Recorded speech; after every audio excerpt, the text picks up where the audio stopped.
तर जुहूमधल्या तपस बारवर मुंबई पालिकेनं बुलडोझर कारवाई केली आहे। बारमधील अतिरिक्त अवैध बांधकामावर पालिकेनं कारवाई केली आहे। अपघातापूर्वी मिहिर शहा तपस बारमध्ये गेल्याची माहिती आहे। त्यानंतर या तपस बारवर कारवाई करण्यात आली आहे।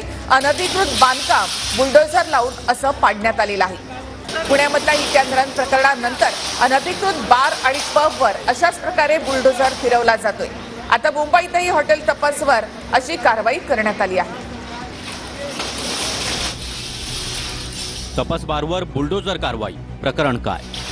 वरळी हिट अँड रन प्रकरणामध्ये राज्य उत्पादन शुल्क विभागानं मंगळवारी जुहूमधील तपस बारचा परवाना रद्द केला। बारचा परिसर सील 19 जुलै रोजी उपनगर जिल्हाधिकाऱ्यांसमोर सुनावणी होणार।